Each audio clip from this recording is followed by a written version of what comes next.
My name is Sam Pedlow and I'm a former FIVB professional beach volleyball player and current registered physiotherapist here in Toronto, Ontario, Canada. In collaboration with Bauerfeind, we'll be looking at injuries that you may be experiencing as an athlete, a weekend warrior, or somebody looking just to get back to their activities of daily living. We'll dive into what these injuries are, potentially the factors resulting in the injury, and strategies that you may use as an individual in order to help manage and improve the symptoms associated with the condition. We'll also look at bracing options, which may be used in conjunction with active treatment in order to help improve your symptoms and get you back to those activities you love. Now, if you've been paying attention, you know we're looking at patellofemoral pain syndrome. Now, patellofemoral pain syndrome is a very common musculoskeletal related condition that is characterized by insidious onset with poorly defined pain localized around the kneecap. The prevalence can be anywhere from 3 to 85% of the population of those who are experiencing knee pain, with the most likely prevalence being 25%. Typically, it's affecting either younger individuals or older individuals, those between 12 to 19 or 50 to 59 years of age. Patellofemoral pain syndrome is not a self-limiting condition, meaning it likely will not respond or resolve with just rest. We need an active approach to therapy in order to help reduce the symptoms and improve performance when it comes to patellofemoral pain syndrome. Now, we touched on this last month. The most effective way in order to treat patellofemoral pain syndrome, according to the literature, is a combination of hip and knee exercises. Last month, we looked at knee dominant exercises, which may help you deal with the acute symptoms related to patellofemoral pain syndrome.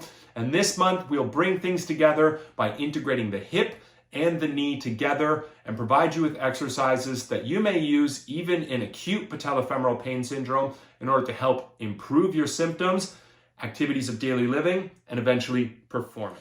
We touched on this last month, but Bauerfeind has produced observational studies using the GenuTrain P3 here, which has positive results in those suffering from patellofemoral pain syndrome.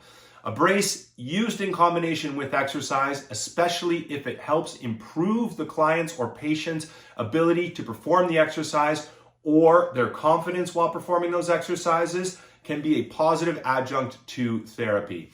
It's a brace that I really enjoy. It's actually one that I've personally used. It's made out of a really high quality knit with 20 to 30 millimeters of mercury compression, as well as a lateral patellar stabilization strap, which can help with any of that lateral drift, as well as a patellar donut in order to keep things stable and secure.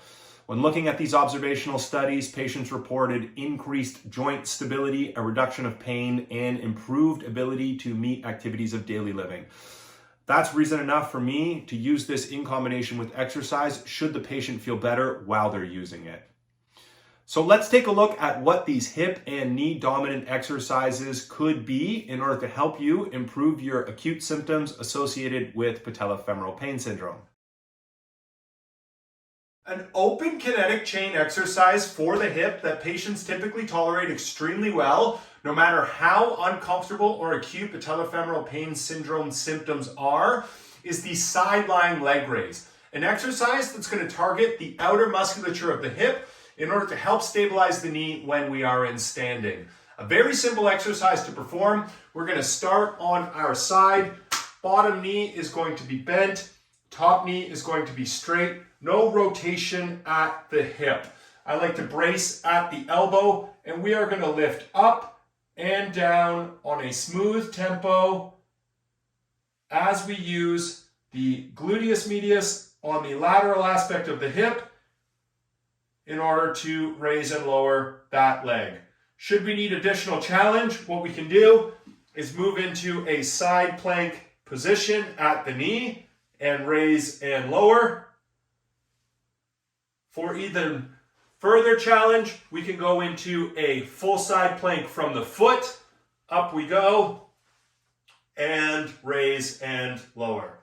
No rotation at the hip, just up and down. Now we can progress the side lying leg raise into a closed kinetic chain exercise by putting our feet on the ground and performing a skater stride. This exercise is for control of the right knee. And what we are trying to prevent is this medial drift as we use our lateral hip to keep our knee in line with our second toe. So we're going to lean forward at the hip, keeping our weight on our right foot here, and we are going to drive our left out and tap as we isometrically control the position of this knee.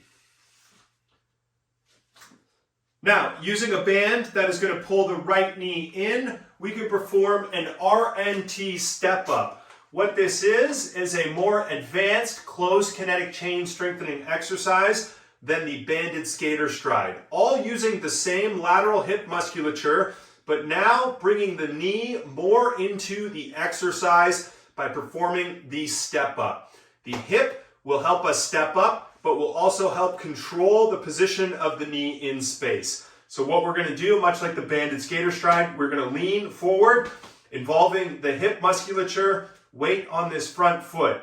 We're going to resist the inward force of the band as we step up and slowly lower. Step up, slowly lower. Weight always remains on the front foot. I don't relax and fall. Keep the weight here, up and down as we control the position of the knee. So there you have it, a series of open kinetic chain exercises dealing with the musculature at the hip, as well as a series of closed kinetic chain exercises which are integrating the hip and knee together. Using a combination of both knee dominant and hip and knee dominant exercises in collaboration, as we have mentioned previously, is our most effective way in order to manage the acute symptoms associated with patellofemoral pain syndrome. Now, these exercises are entry level. If our goal is return to performance or return to sport, we need to load the hip and the knee in a more aggressive fashion in order to help better meet the demands of the sport or activity in which we are undertaking. It should be noted that when dealing with the diagnosis and treatment of any injury condition, best practice is always to consult your family physician first. If you're looking for more information on patellofemoral pain syndrome, check out this month's academic blog where I review the clinical guidelines associated with best practice for the treatment of patellofemoral pain syndrome. My name is Sam Pedlow, former FIVB professional beach volleyball player and current registered physiotherapist, and I encourage you to check back regularly as myself, in collaboration with Bauerfeind, will be dropping academic blogs and vlogs in order to help you deal with injury, return to performance, or meet those activities of daily living.